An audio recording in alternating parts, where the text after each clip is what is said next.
어느 날 병동에서 한 할머니가 제 손을 꼭 잡으시며 조용히 말씀하셨습니다. 이제 집에 다시 돌아갈 수 없다는 걸 아신다고. 그러니 이게 마지막이라고요. 그 순간 제 가슴이 먹먹해졌습니다. 병이 더 이상 나아질 수 없는 상황에서도 그분은 스스로 마지막을 준비하고 계셨던 겁니다. 손을 잡아드렸을 때 느껴진 그 온기가 지금도 생생하게 기억납니다. 따뜻하면서도 애틋한 그런 느낌이었죠. 저는 30년 가까이 사람들의 생애 마지막 순간을 지켜봐 온 가정의학과 의사입니다. 그중 7년은 호스피스 병동에서만 보냈고 제 이름으로 발급한 사망진단서가 정확히 1000장을 넘었습니다. 많은 분들이 죽음을 두려워하십니다. 당연한 일이죠. 하지만 제가 오랜 시간 동안 지켜본 것은 죽음이야말로 지금 우리 삶의 얼굴을 가장 정직하게 비춰주는 거울이라는 사실이었습니다. 죽음을 준비하는 사람들의 모습은 저마다 달랐습니다. 평생 사랑을 표현하지 못하고 마음속에만 담아두셨던 분들은 마지막 순간에 깊은 후회를 하셨고, 미리 준비하고 가족과 이야기를 나눈 분들은 죽음 앞에서도 평안한 모습이셨습니다. 그래서 저는 오늘 여러분께 죽음 준비가 왜 필요한지, 어떻게 준비해야 하는지 구체적으로 말씀드리려 합니다. 감상적인 이야기가 아니라 실제로 여러분이 오늘부터 실천할 수 있는 방법들입니다. 그 전에 잠깐 1초 만에 누를 수 있는 좋아요 버튼을 꾹 눌러주시면 영상 제작에 아주 큰 힘이 됩니다. 그럼 바로 시작하겠습니다. 죽음은 언제 찾아올지 아무도 모릅니다. 하지만 반드시 한 번은 마주해야 하는 시간이죠. 그런데 많은 분들이 죽음에 대해 이야기하는 것조차 꺼려 하십니다. 불길하다고 생각하시거든요. 하지만 제가 병동에서 본 현실은 달랐습니다. 준비하지 않은 죽음이 오히려 본인과 가족 모두에게 더 큰 고통을 남겼습니다. 우리나라에는 사전연명 의료의향서라는 제도가 있습니다. 본인이 회복 불가능한 상태가 됐을 때 연명 치료를 받을 것인지 말 것인지 미리 결정해 두는 문서예요. 2018년부터 시행된 법적 제도인데 아직도 많은 분들이 모르고 계십니다. 2023년 기준으로 전체 사망자 중 실제 이 제도를 활용한 비율은 겨우 17%에 불과합니다. 10명 중 8명은 준비 없이 임종을 맞는다는 뜻이죠. 이 문서가 없으면 어떻게 될까요? 가족들이 대신 결정해야 합니다. 그런데 가족들은 정말 힘들어합니다. 내가 부모님의 생명을 끊는 것 같다는 죄책감 때문이죠. 실제로 한 연구에 따르면 가족이 대신 연명치료 중단을 결정한 경우 그 후 1년 이상 우울증이나 죄책감에 시달리는 비율이 60%가 넘었습니다. 반면 본인이 미리 의향서를 작성한 경우 가족의 심리적 부담은 20% 미만으로 크게 줄어들었어요. 작성은 간단합니다. 전국보건소 국민건강보험공단, 지사 또는 사전연명의료의향서 등록기관으로 지정된 의료기관에 가시면 됩니다. 2024년 기준 전국에 1,500개가 넘는 등록기관이 있어요. 신분증만 가져가시면 되고 비용은 완전 무료입니다. 상담사가 20분에서 30분 정도 차근차근 설명해 드리고 본인의 의사를 확인한 후 서명하면 끝입니다. 의향서에는 4가지 연명 의료를 선택할 수 있습니다. 첫째, 심폐소생술입니다. 심장이 멎었을 때 가슴을 압박하고 전기 충격을 주는 처치죠. 둘째, 인공호흡기예요. 스스로 숨 쉴 수 없을 때 기계로 호흡을 돕는 장치입니다. 셋째, 혈액투석이에요. 신장이 작동하지 않을 때 인공적으로 혈액을 정화하는 치료입니다. 넷째, 한감제 투여예요. 각각에 대해 시행할 것인지 하지 않을 것인지 선택하시면 됩니다. 작성하고 나면은 국가 시스템에 등록되어서 나중에 어느 병원에 가도 의료진이 확인할 수 있어요. 언제든 마음이 바뀌면 수정이나 철회도 가능합니다.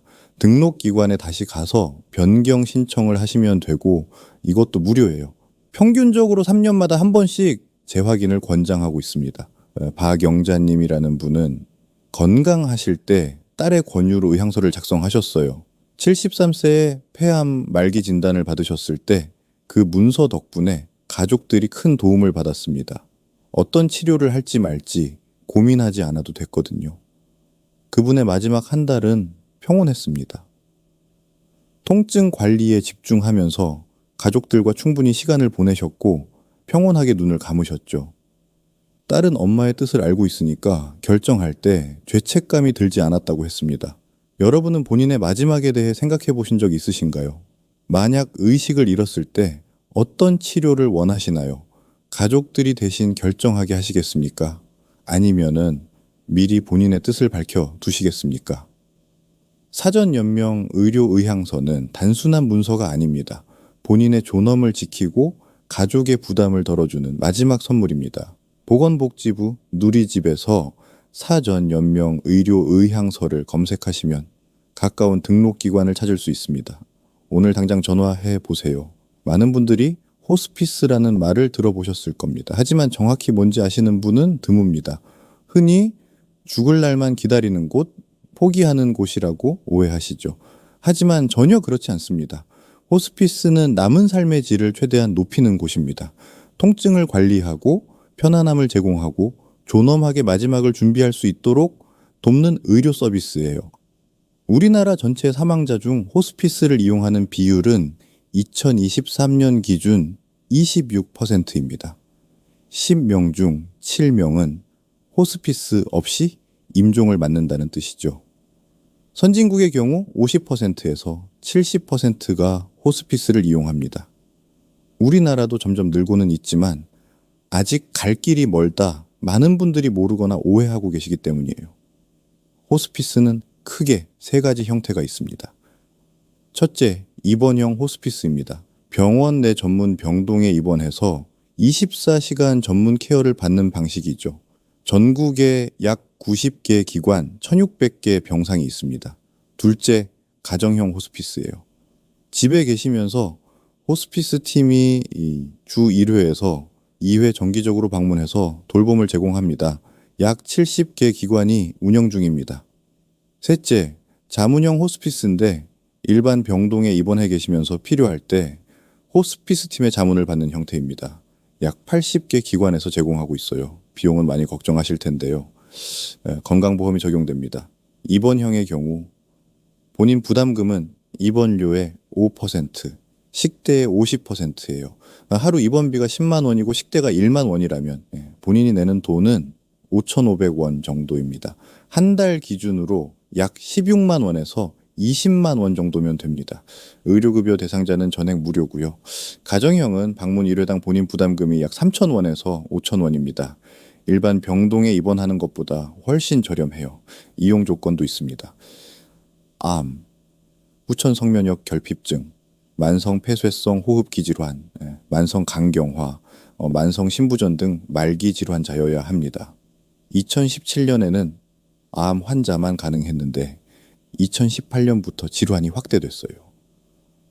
담당 의사가 치료에도 불구하고 근원적 회복 가능성이 없고 점차 악화되어 여명이 6개월 이내로 예상된다고 판단하면 신청할 수 있습니다. 신청은 담당 의사를 통해 하시면 되고 보건복지부 호스피스 누리집이나 국립암센터 호스피스 누리집에서 전국 호스피스 기관 목록과 연락처를 확인할 수 있습니다. 지역별로 검색도 가능해요. 대기 기간은 기관마다 다른데 평균 1주에서 2주 정도입니다. 급한 경우 빠른 입원도 가능하니 문의해 보시기 바랍니다. 김철수님은 68세에 간암 말기로 호스피스에 오셨어요. 처음엔 거부하셨지만 병동을 둘러보고 마음이 바뀌셨습니다. 호스피스에서 3개월간 통증 없이 가족과 시간을 보내시고 평온하게 눈을 감으셨어요. 가족들은 항암 치료로 고통받는 모습 대신 평온한 모습을 마지막으로 기억할 수 있어서 감사하다고 했습니다. 여러분 주변에 말기 질환으로 고통받는 분이 계신가요? 호스피스는 포기가 아니라 현명한 선택입니다.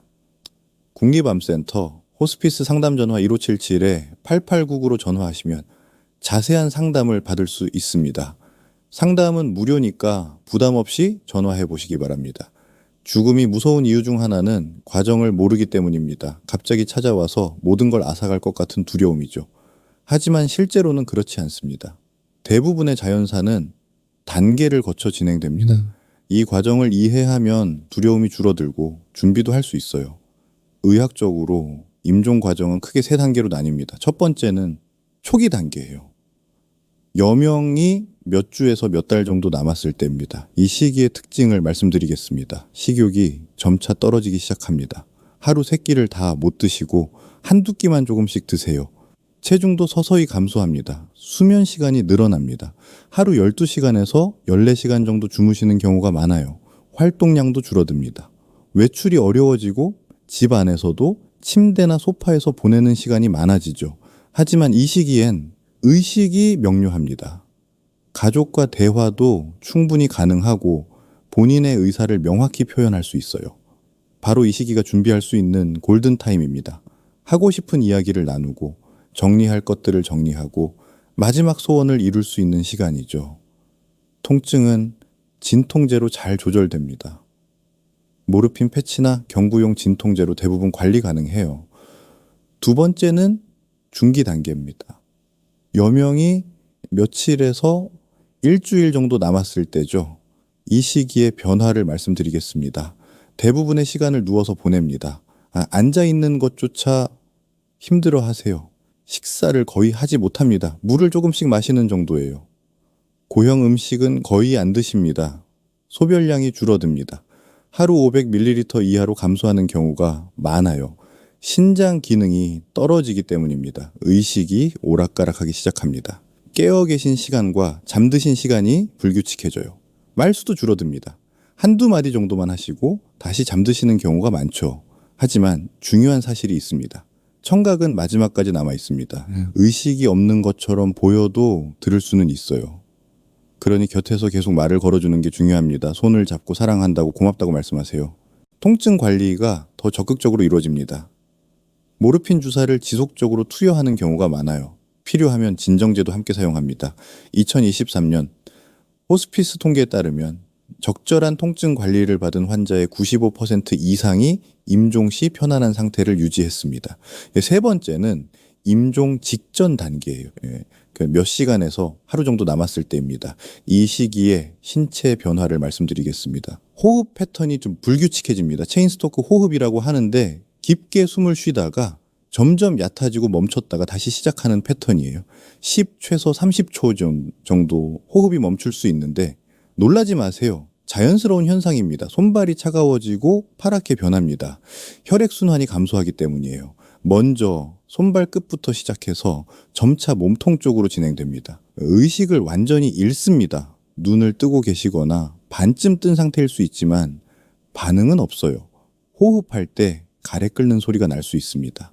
가래를 뱉어낼 힘이 없기 때문인데 본인은 불편함을 느끼지 않습니다. 맥박이 약하고 빨라지거나 느려집니다. 정상적으로 분당 60호에서 100회인데 40호회 이하로 떨어지거나 120호회 이상으로 올라갈 수 있어요.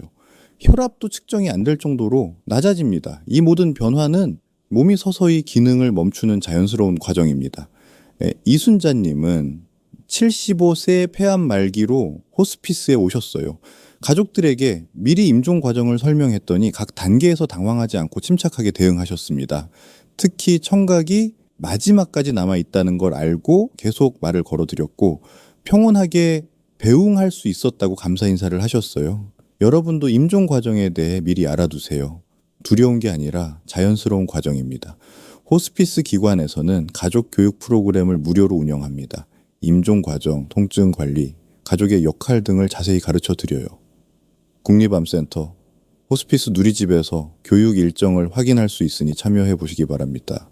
가장 어려운 게 가족과 죽음에 대해 대화를 시작하는 겁니다. 많은 분들이 말을 꺼내지 못하고 계세요. 자식들이 슬퍼할까봐 불길한 소리 한다고 혼날까봐 걱정하시죠.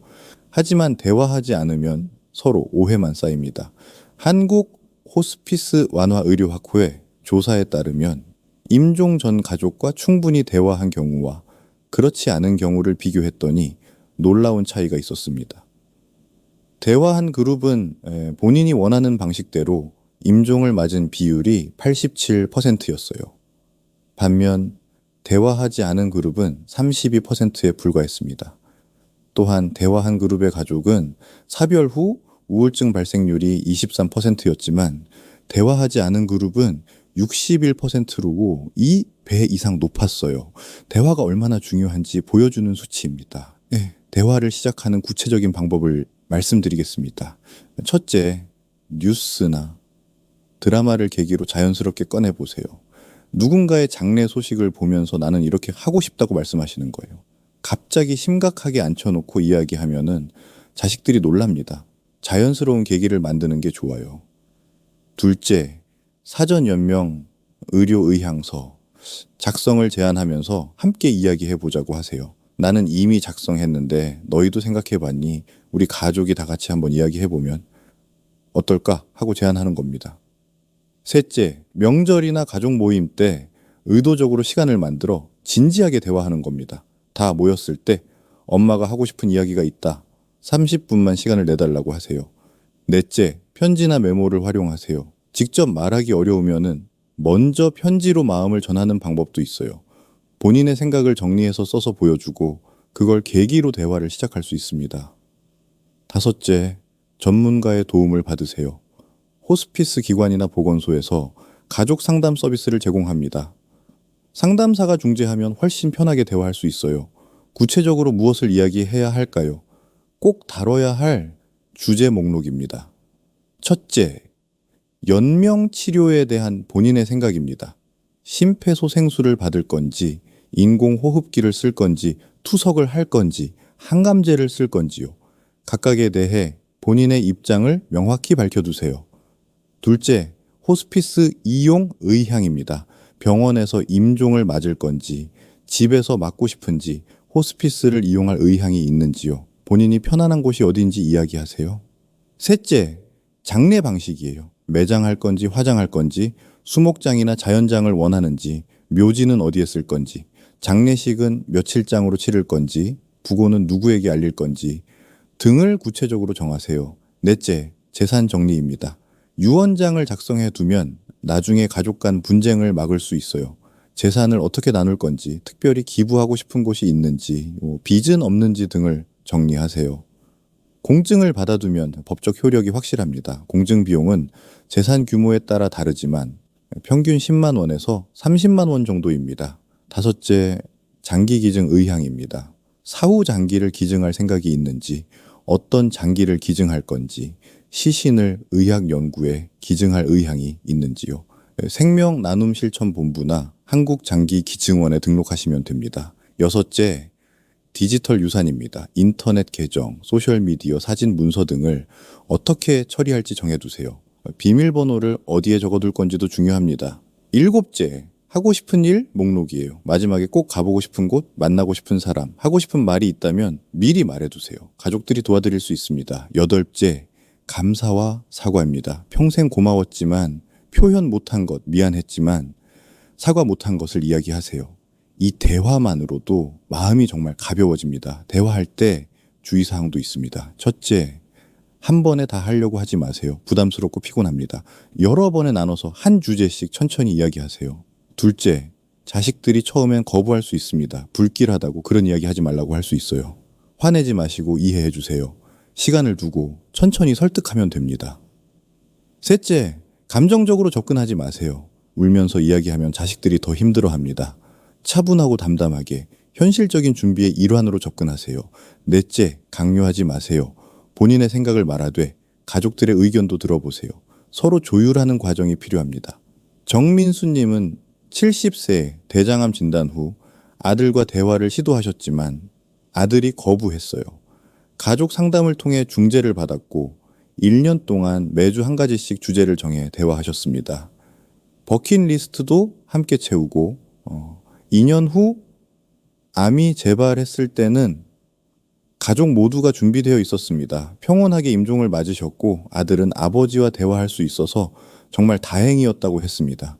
여러분은 가족과 이런 대화를 나눠보신 적 있으신가요? 어렵고 불편한 주제지만 꼭 필요한 대화입니다. 오늘 저녁 식사 때 한번 꺼내보세요. 나는 이렇게 마지막을 맞고 싶다고요. 보건소나 호스피스 기관에 가족 상담을 신청하는 것도 좋은 방법입니다. 전문가가 도와주면 훨씬 편하게 대화할 수 있습니다. 지금까지 말씀드린 내용을 바탕으로 존엄한 죽음을 위해 준비해야 할 것들을 체크리스트로 정리해 드리겠습니다. 하나씩 천천히 실천해 보세요.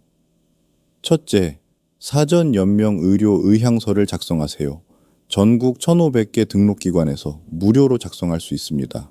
보건소, 국민건강보험공단 지사, 지정의료기관 중 가까운 곳을 찾으세요. 보건복지부 누리집에서 사전연명 의료의향서를 검색하면 기관 목록이 나옵니다. 신분증만 가져가시면 되고 20분에서 30분이면 완료됩니다. 심폐소생술, 인공호흡기, 혈액투석, 항암제 투여 4가지에 대해 각각 선택하시면 됩니다. 둘째, 호스피스에 대해 알아보세요. 국립암센터, 호스피스 누리집이나 보건복지부 호스피스 누리집에 들어가면은 전국 호스피스 기관 목록이 있습니다. 입원형, 가정형, 자문형 중 어떤 게 본인에게 맞을지 생각해 보세요. 미리 상담을 받아두면 나중에 급할 때 도움이 됩니다. 셋째, 가족과 대화하세요. 한 번에 다 하려 하지 말고 주 1회 30분씩 8주 계획을 세우세요. 1주차는 사전 연명 의료 의향서, 2주차는 호스피스, 3주차는 장례 방식, 4주차는 재산 정리, 5주차는 장기 기증, 6주차는 디지털 유산, 7주차는 버킷리스트, 8주차는 감사와 사과 시간으로 정하세요. 일정을 정해두면 가족들도 준비할 수 있습니다. 넷째, 유언장을 작성하세요. 자필 유언장은 본인이 직접 전문을 자필로 쓰고 날짜를 적고 서명 날인하면 법적 효력이 있습니다. 하지만 분쟁 가능성을 줄이려면 공증을 받는 게 좋아요. 가까운 공증 사무실을 찾아가세요. 재산 목록, 분배 방법, 집행자 지정 등을 명확히 적으세요. 비용은 재산 규모에 따라 10만 원에서 50만 원 정도입니다. 다섯째, 장례 방식을 결정하세요. 매장은 묘지 구입 비용이 평균 500만 원에서 1000만 원입니다. 화장은 100만 원에서 300만 원 정도예요. 수목장이나 자연장은 50만 원에서 200만 원입니다. 장례식장 이용료는 3일장 기준 300만 원에서 800만 원입니다. 미리 장례식장과 상담해서 견적을 받아두면 나중에 가족들이 편합니다. 선불 장례 상품도 있는데 지금 결제하면은 나중에 물가 상승을 걱정하지 않아도 돼요. 여섯째, 버킷리스트를 만드세요. 죽기 전에 꼭 하고 싶은 일 10가지를 적으세요. 너무 거창한 것보다는 실현 가능한 것으로요. 고향 방문하기, 옛 친구 만나기, 손주와 여행 가기, 평생 먹고 싶었던 음식 먹기, 가보고 싶었던 곳 가기, 배우고 싶었던 것 배우기 등이요. 적어두고 하나씩 실천하세요.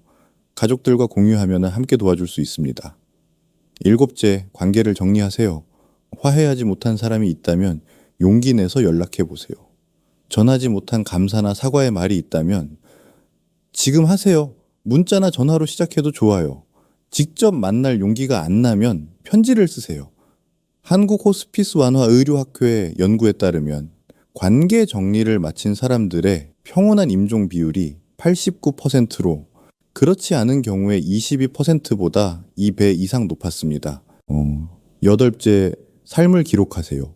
자서전을 쓰거나 영상을 찍어두면 가족들에게 큰 선물이 됩니다. 글쓰기가 어려우면 녹음으로 남기세요. 스마트폰 녹음 기능을 사용하면 됩니다. 어린 시절 이야기, 부모님 이야기, 결혼 생활, 자식 키운 이야기, 인생에서 배운 교훈 등을 담으세요. 나중에 가족들이 문서나 책으로 만들 수 있습니다. 아홉째, 장기 기증을 고려하세요. 사후 장기 기증을 원하시면 생명나눔실천본부나 한국장기기증원으로 전화해서 등록하세요. 인터넷으로도 가능합니다. 각막, 신장, 간, 심장, 폐, 췌장 등을 기증할 수 있어요. 뇌사 상태에서 기증하는 것과 사망 후 기증하는 것이 있는데 본인이 선택할 수 있습니다. 시신을 의학교육에 기증하는 시신 기증도 있습니다. 열째, 영적 준비를 하세요. 종교가 있다면 신앙생활에 더 집중하세요. 예배나 법회에 참석하고 성직자와 상담하고 경전을 읽으세요. 종교가 없다면 명상이나 성찰의 시간을 가지세요. 본인의 삶을 돌아보고 의미를 찾고 마음의 평안을 얻는 시간이 필요합니다. 호스피스 기관에서도 영적 돌봄 서비스를 제공하니 이용하세요. 강순애님은 80세에 신부전 진단을 받고 이 체크리스트를 하나씩 실천하셨어요. 2년 동안 준비를 마쳤고 평온하게 임종을 맞으셨습니다. 장례식에 정말 많은 사람이 왔고 그분이 남긴 자서전은 가족들에게 큰 선물이 됐습니다. 아들은 어머니가 미리 준비해 주신 덕분에 가족 모두가 평안하게 보낼 수 있었다고 감사했습니다. 여러분도 지금부터 준비를 시작하세요. 한꺼번에 다 할 필요는 없습니다. 이번 주에는 사전 연명 의료 의향서를 알아보고 다음 주에는 가족과 대화하고 그 다음 주에는 유언장을 쓰세요. 한 달에 한두 가지씩만 해도 1년이면 충분히 준비됩니다. 죽음을 준비하는 건 삶을 포기하는 게 아닙니다. 오히려 남은 삶을 더 소중하게, 더 의미 있게 사는 방법입니다. 죽음은 먼 미래의 일이 아닙니다. 지금 우리가 살아가는 방식이 바로 우리의 마지막을 만들어 갑니다. 오늘 말씀드린 것들을 다시 한번 정리하겠습니다. 사전 연명 의료 의향서 작성, 호스피스 알아보기, 임종 과정 이해하기, 가족과 대화하기, 준비 체크리스트 10가지 실천하기입니다. 이 모든 게 어렵게 느껴지실 수도 있습니다. 하지만 한 걸음씩 나아가면 됩니다. 오늘 당장 보건복지부 누리집에 들어가서 사전 연명 의료 의향서 등록기관을 찾아보세요. 전화번호를 메모해 두세요. 내일 전화해서 상담 예약을 잡으세요. 그게 첫걸음입니다. 그 다음엔 가족들과 저녁 식사 때 조심스럽게 이야기를 꺼내보세요. 처음엔 어색하겠지만 점점 편해질 겁니다. 한 주제씩 천천히 이야기하다 보면 어느새 준비가 완성될 거예요. 1000번의 죽음을 지켜보며 제가 배운 건 잘 사는 사람만이 잘 죽을 수 있다는 사실이었습니다. 잘 산다는 건 돈을 많이 버는 것도 높은 자리에 오르는 것도 아니에요. 후회 없이 준비하는 것, 사랑하는 사람들과 충분히 대화하는 것, 마지막까지 본인답게 사는 것입니다. 준비된 죽음은 두렵지 않습니다. 오히려 평온하고 존엄합니다. 여러분 모두 후회 없는 삶을 사시길, 그래서 언젠가 평온하게 마지막을 맞이하실 수 있기를 진심으로 바랍니다. 오늘 이야기가 도움이 되셨다면 댓글로 알려주세요. 실제로 준비를 시작하셨다면 어떤 걸 하셨는지도 공유해 주시고요. 궁금한 점이 있으시면 언제든 질문해 주세요. 구독과 좋아요도 부탁드립니다. 감사합니다.